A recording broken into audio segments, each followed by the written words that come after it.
Muito bem, é hora de ser valente. Cara, vamos combinar. Que episódio incrível esse episódio 4 de Loki. Vamos combinar, inclusive, todo esse panorama Marvel que a gente tem desde quando essa nova fase depois de Ultimato começou e agora a fase 5, com idas e vindas, com incertezas, com produções duvidosas, com resultados menos ainda, com filmes assim que não disseram a que vieram, principalmente para justificar a formação como foi feita desde as primeiras fases da Marvel e agora nessa série que aborda o tema principal desta nova fase, a fase do multiverso, e com esse final absurdo que foi deste episódio 4, só viemos a confirmar que Loki é definitivamente a pedra fundamental de todo este processo. E obviamente a gente vai tirar muita coisa daí, porque, cara, vamos combinar. O Loki se tornou um baita de um personagem. As pessoas que estão ao redor dele, os outros personagens que estão ao redor dele também estão poderosos, estão interessantes, estão conduzindo muito bem todo esse processo, toda essa história.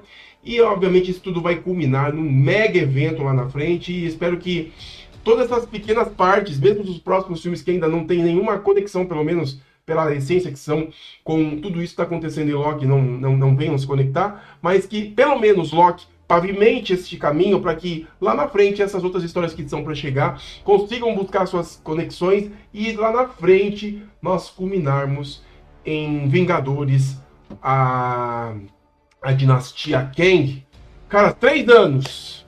3 anos até tudo isso ganhar forma. E a gente tá aqui torcendo e babando com esses 4 primeiros episódios de Loki. E olha, faltam só 2 para que a gente veja efetivamente o que vai acontecer. E a gente vai falar sobre isso agora. Então, meu amigo, se você está chegando aqui agora, seja mais do que bem-vindo. Meu nome é Alex Fury. Esse aqui é o canal Como é Bom Ser Nerd. Aqui a gente fala de quadrinhos, fala de série, fala de cinema, fala de tudo que a gente gosta dentro desse universo fantástico dos quadrinhos para as telas. Se você ainda não é um inscrito, aproveite, deixa aqui embaixo a sua inscrição no canal, dá um clique no sininho para ativar as notificações e receber os avisos sempre que houver vídeos novos por aqui.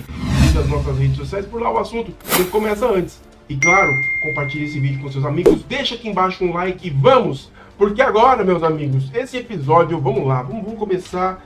Tem muita coisa para falar, talvez eu fale as coisas de forma meio picada e eu não conecte muita coisa, mas eu vou desabafar. Esse é o tema, é o teor que eu quero fazer esse vídeo aqui com vocês. Eu vou desabafar. Vamos começar. Spoiler pra caramba, hein? Se você não quer saber de spoiler, se prepare que não dá. Não dá pra falar desse episódio sem soltar spoiler. Então vamos lá. Cara, a AVT foi pro espaço, literalmente, ela foi pro saco, cara. Tudo explodiu, o tear temporal não aguentou. Victor Timely foi uma peça-chave para que, pelo menos, tivesse uma chance de alcançar o apogeu dessa máquina que tece as linhas do tempo. E ele não consegue, ele se coloca à frente para poder consertar a máquina, depois de ter criado, junto com o Ouroboros, um dispositivo que regulamentasse tudo aquilo ali, mas ele acaba sendo transformado em macarrão depois que ele se expõe, com aquele traje poderoso que o próprio Mobius usou para trazer o Loki de volta, mas ele tá, depois que essa máquina alcança níveis estratosféricos de liberação de energia, a radiação ali ficou muito comprometida. E, meus amigos, ele vira macarrão. Do mesmo jeitinho que o Reed Richards virou quando a Wanda Maximoff fez com ele lá naquele universo alternativo. E o multiverso entra em colapso. A última coisa que ele diz, o Victor Timely, é hora de ser valente. E é justamente o tema desse episódio. Hora de ser valente. Cara, eu vou falar pra vocês. Eu adorei a forma como esse episódio encerra, porque é no melhor molde Vingadores Guerra Infinita. Todo mundo morre, todo mundo é vaporizado, fica, quer dizer, nem sabe se vai ficar. Porque eles, no episódio todo, que é muito bacana, inclusive, com várias conexões, a gente vê essa busca do Loki por usar a AVT como um meio de equilíbrio do universo, das várias ramificações deste multiverso, como a única agência responsável para manter a ordem em tudo, né? Tanto que tem uma hora que ele está em discussão com a variante dele, com a Sylvie, né? Lá naquela sala das tortas, né? Que ele comeu a torta junto com o Mobius, e ela diz, eles estão numa discussão muito bacana, inclusive, sobre a questão do livre-arbítrio, né? Que é justamente a existência da AVT é um fator mediador deste livre-arbítrio. Ela é uma agência que regulamenta o multiverso. Essa é a verdade. É uma agência que regulamenta o multiverso, comprometida depois que a Sylvie matou aquele que permanece. Por isso que as linhas começaram a se ramificar, esse problema todo com o tear temporal e tudo mais. E nessa conversa que os dois estão tendo é justamente as razões de tudo isso. Os mundos que se criaram, tudo que aconteceu depois que finalmente as pessoas, essa linha do tempo teve a liberdade de ser o que é, né? E aí ela questiona muito o Loki sobre isso, né? Poxa, essa coisa de você usar isso daqui como uma forma de controlar tá tolindo completamente o livre-arbítrio. Mas ele falando, e o livre-arbítrio não é algo que deve ser regulamentado? Porque se de repente as coisas saírem do controle, ninguém mais vai ter regra, né? É dentro desse contexto que eles confabulam, né? E aí ela joga na cara dele, pô, mas você tá agindo como se fosse um deus. Nossa, como assim, né? Você tá agindo de forma... Enfim. E aí ele coloca pra ela, nós somos deuses. Ela também é uma deusa, porque ela é uma variante do Loki. O Loki é o deus da mentira, ela também é uma variante da deusa da mentira. Só que os dois com pontos de vista completamente diferentes. Cara, que discussão contundente, né? Que roteiro firme para falar sobre assuntos tão polêmicos como esse. Eles têm na mão deles a regra da vida. Eles praticamente são realmente deuses absolutos, porque eles estão ali, eles têm na mão as ramificações de todos os universos que a nossa mente pode imaginar, regulamentados por uma agência, né? E essa discussão vai mais ainda além, porque tem um determinado momento lá que eles conseguem levar o Victor Timely, né?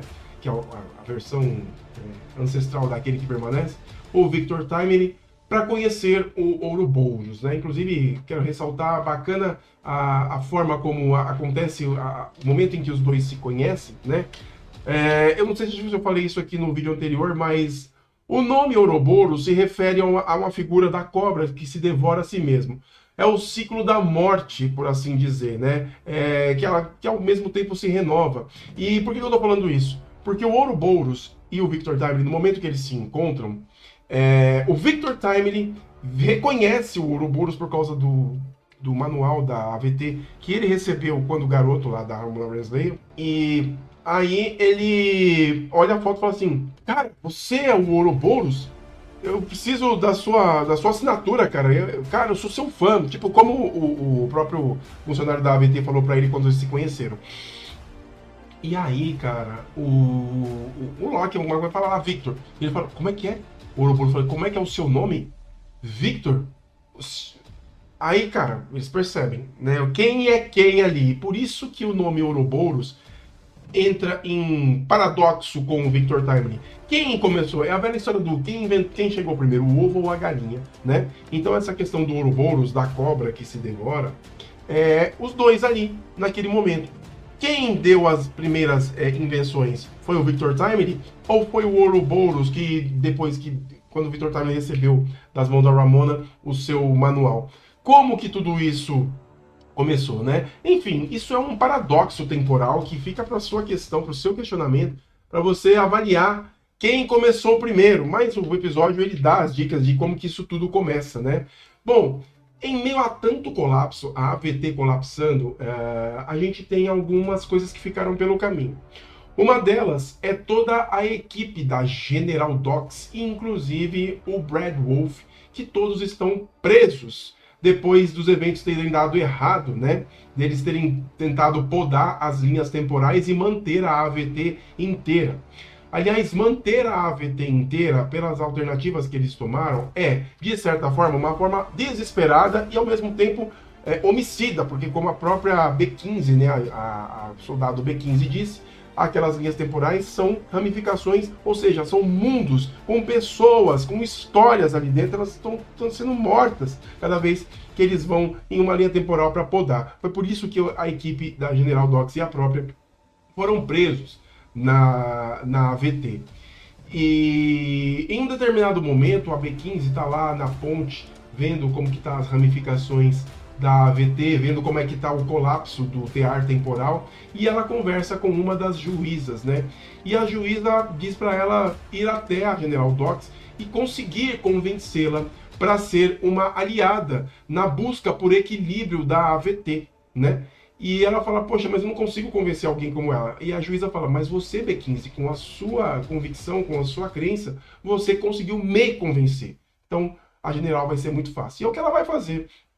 Ela vai até lá para conversar com a Dox, para ver se ela compra a ideia da B15 de ajudar a salvar a AVT, explica a situação toda. E a B15, gente, ela é muito sincera, muito franca. Vocês podem perceber que desde a primeira temporada ela foi uma das personalidades de dentro da AVT que se demonstra a mais equilibrada possível, a mais que tem a solução, ou pelo menos uma alternativa para poder buscar soluções para situações de perigo. E é o que ela está tentando fazer.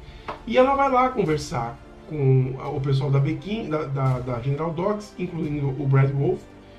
E eles, tá bom, ela dá um tempo para que eles se resolvam. E é quando chega Ace, lá dentro, por um dos portais de Tempad, a Ravonna Renslayer, junto com a Senhora Minutos. Cara, eu vou te falar, eu não imaginava o nível de crueldade que a Ravonna tem quando a General Dox, depois que recusa, porque a Ravonna vai lá justamente para isso, para tentar convencer o contrário, que a B15 não é nada do que ela quis dizer e que quem realmente tem a saída para eles é a Ravonna Renslayer, ela e a Senhora Minutos. E ela diz isso bem claro. O Brad, inclusive, que tinha uma vida de ator de cinema e tudo mais, você não quer a sua vida de volta, começa a seduzir todo mundo. Eu garanto para vocês que eu vou conseguir que as suas vidas de lá de fora sejam recuperadas. E a Dox e o seu grupo se recusam. Cara, e essa hora, eu vou te falar, eu não imaginei que isso tivesse numa série como essa do Loki. E os caras pegam pesado. Vocês se lembram daquela máquina que o Loki usou para torturar o Brad e ele soltar as informações para poder encontrar a Sylvie no episódio anterior? Pois bem, a Ravonna, usando a inteligência artificial, a Senhora Minutos, ativa aquela máquina e cria um cubo enorme, contendo ali dentro todas as pessoas que estavam dentro daquela prisão, tirando o Brad Wolf, que se coloca à disposição para ajudar a Ravonna. Só que até ele, cara, enquanto ele vê aquele cubo se fechando com as pessoas ali, ele não consegue ver o tamanho da atrocidade que é aquilo. E todos eles que estão ali dentro são compactados e mortos. Cara, dá pra escutar o barulho dos ossos deles, cara, explodindo, os órgãos explodindo, né? E assim, tá absurdo. E a Ravonna ali, firme. E mais do que isso, a psicopata da Senhora Minutos, você precisa ver a expressão da carinha dela, curtindo vendo as pessoas morrendo ali dentro daquele cubo. Absurdo, cara, absurdo. Pra vocês verem quem são os vilões efetivamente nesta temporada. Por falar em vilões, o que motiva a Ravonna Renslayer a ser desse jeito? Qual foi a brecha que deu pra ela ficar desse jeito? No final do primeiro episódio, vocês se recordam que a Ravonna tá lá, ela foi mandada pela Sylvie para dentro do castelo daquele que permanece. Tá lá ele morto, apodrecendo, putrefando, e a Senhora Minutos diz que sabe um segredo. Que segredo é esse? Eu confabulei no último episódio e agora ela disse. O segredo é que a Ravonna Renslayer foi a general daquele que permanece, e ela foi a responsável por criar praticamente a guerra multiversal, criando esta linha do tempo única. Já existiam ramificações, para parar para pensar, mas ela, junto com suas tropas, amando daquele que permanece, foi lá e foi uma matadora de primeira. Ela fez o que a Dox tentou fazer, só que as razões dela eram bem mais explícitas. Aliás, existe sim uma aproximação da Ravonna com aquele que permanece. E é engraçado que no momento em que ela tá vendo essa lembrança lá no castelo, bem no comecinho do episódio, ela se vê que aquilo que está construindo nela é um ódio tremendo. Por quê? Porque quando ela sai e volta para a AVT, aquele que permanece, ele diz para a senhora Minutos: ative o protocolo 42, que é justamente o total apagamento de memória de todos da AVT, que inclusive eles não vão saber de que linhas do tempo eles vieram, não vão saber que eles fizeram parte de uma guerra multiversal, vão entrar praticamente num outro patamar lá dentro da AVT, que é o que nós vimos na primeira temporada. E assim ela vê aquela história sendo contada e ela percebe que ela foi enganada desde o começo. E isso deixa ela possuída de ódio.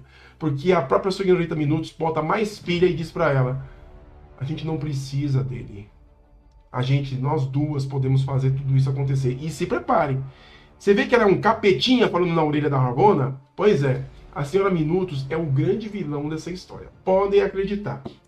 E, cara, nessas idas e vindas multiversais, a gente tem muitas discussões filosóficas, né? E voltando lá para a questão da Ravonna Renslayer, que eu gostei bastante da discussão dela com o Loki sobre quem tem direito ao livre-arbítrio e tudo mais, tem uma hora que o Mobius me solta uma, cara, depois que eles conseguem lá para dentro levar o Victor Timely para conhecer o Ouroboros e tudo mais, ele me solta uma, tipo, pô, agora que eles estão lá trabalhando num dispositivo para poder regular a essência, a energia que está emanando lá do tear temporal, vamos lá comer uma torta até eles ficarem com o serviço pronto.